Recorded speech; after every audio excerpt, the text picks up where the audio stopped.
सहयोगी संवाददाता हमारे साथ जुड़ गए हैं। तपस, ये तस्वीरें बहुत कुछ बयान कर रही हैं। इस समय प्रधानमंत्री नरेंद्र मोदी अबू धाबी पहुंच गए हैं और तस्वीरें हम अपने दर्शकों को दिखा। All right, we're getting live visuals from Abu Dhabi right now. The Prime Minister has landed in the UAE. Remember, this is after a very fruitful trip to France. He's just arrived, and what's likely to be on the agenda are multiple talks. Remember, he's going to be meeting with the president shortly. But multiple talks and multiple different topics are going to be addressed. That includes energy, food security, defense. These are going to be the main focus areas which the Prime Minister is going to be discussing during his very highly awaited trip, in fact, to the UAE. Remember, the strategic partners will also be reviewing progress in trade agreements that have been inked in the past as well. We're crossing over to our foreign affairs correspondent Abhishek Jha to get us more on this. Abhishek, so we're showing our viewers visuals of the Prime Minister who's now touched down in UAE. One of the most important visits that Prime Minister is taking, and his visit to France, where successfully India had a lot of discussion on the bilateral, aspect. The UAE has been a very special for India because this is probably the fifth visit of Prime Minister to UAE, where he'll be having the meeting with the senior leadership of Al Nahyan.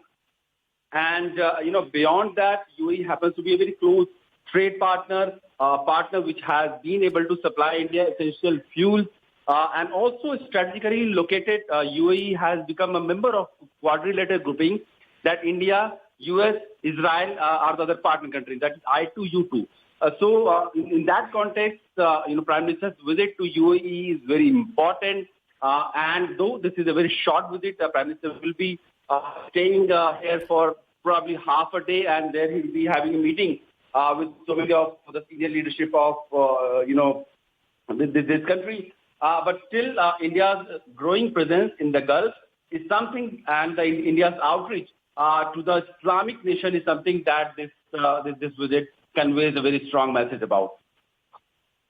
What are the key deals that we're likely to see when it comes to the Prime Minister focusing on different sectors like trade, energy as well? Because we just saw a very successful trip to France as well, where we saw mega defense deals get announced. What are we likely to see when it comes to his trip to the UAE? What can come out of that?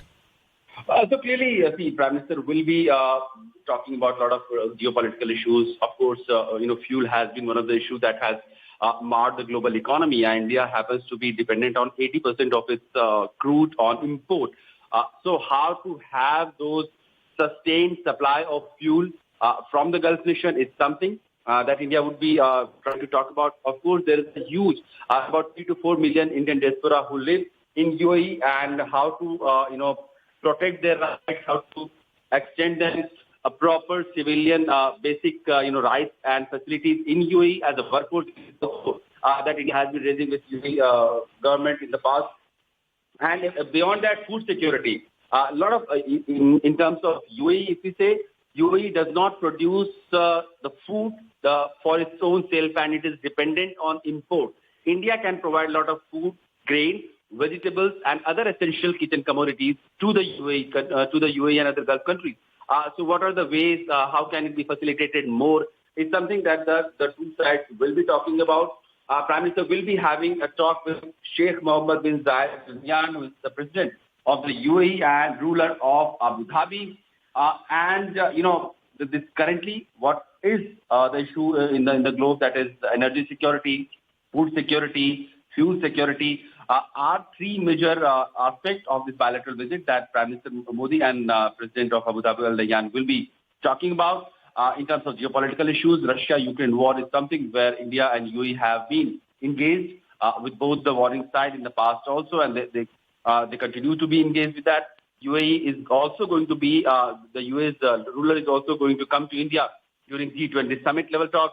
So that is also another warm-up meeting that Prime Minister is currently having with UAE's ruler, because what should be the issues that G20 should discuss, what should be the common agenda that the G20 should focus, and how the global south should also get a voice in the overall communique or overall discussion and deliberation during the G20 summit is something that India has been speaking very strongly about. So far, so much so that India has also pitched for the permanent membership of African Union in the G20 grouping. So this is also something that Prime Minister may be talking with his UAE counterpart when he'll be having his very crucial meeting during the day. Now, when it comes to the itinerary for today for the Prime Minister, is there going to be any Indian diaspora event on the cards? So far, not, but we know that there is not very well-planned diaspora event, but the UAE holds a very strong Indian diaspora, and when Prime Minister will be there, he will of course be greeted and welcomed by this strong, presence of Indian diaspora who are part of UAE's society, cultural, economy, and policy. In fact, the UAE has also allowed another Swaminathan Mandir to be built, and there has been a lot of interaction going on between the UAE's ruling side. The cultural minister of UAE had recently visited Babs Temple to review the works of the construction and overall progress of the temple. So that also says how much of accommodativeness UAE has shown to the Indian diaspora, to their values, to their religion, to their faith. And this is very rare coming from a country which has a very deep faith and deep, rule-based order coming from the Islamic tradition or the Islamic religion. But with India, there is a very goodwill. There is a lot of goodwill, and for decades, Indian workforce have been contributing in the overall progress and the growth of Gulf countries, majorly, and UAE also. So probably that is one of the reasons why UAE has shown that much of respect and regard and accommodativeness for the Indian values and Indian people's faith, and letting this permission to have this Babs temple built in UAE is one of the reflection to that understanding that UAE has shown for Indians. Now, typically in the past, what has the relationship of India and the UAE been like? Clearly, India and UAE happens to be very close partner. Initially, if we talk about way back, then probably just fuel security was one of the reasons why India and UAE used to have a conversation.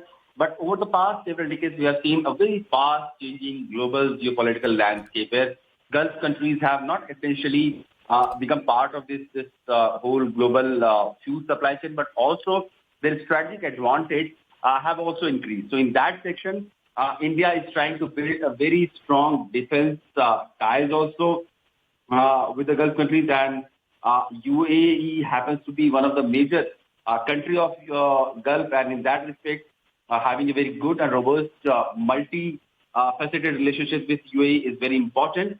And also, India is trying to increase its presence and in a very neutral and nuanced way in Gulf countries. And that is one reason why India is becoming part of I2U2, that is India, Israel, USA, and UAE. We have seen a summit-level virtual talk happening of this last year, and probably this year also the leaders would be meeting sometime and discuss about the overall economic progress that they can contribute to each other. And India has also promised and assured, areas of cooperation that includes agriculture, food processing, food security is one of the areas with India, UAE have been talking about in the past. So these are the issues that the leaders, when Prime Minister Modi will be meeting with the real leader of UAE, Al Nahyan, he will be having a conversation about, and how to increase those conversations, how to bring new dimensions to this relationship, and how to ensure that the safety, security, and the progress of Indian diaspora community who happens to be in UAE continues unabated, and they do also get basic civil rights, and they are also accorded, as per the law, of course, of the UAE, they do not have many obstacles, because many times in the past we have seen Indian workers facing some sort of issues with their employers, and UAE have been, the government of UAE have been able to, come forward and solve those issues in consultation with the Indian government. So that also tells the kind of understanding that the UAE has shown in the past for India and its people working there. Abhishek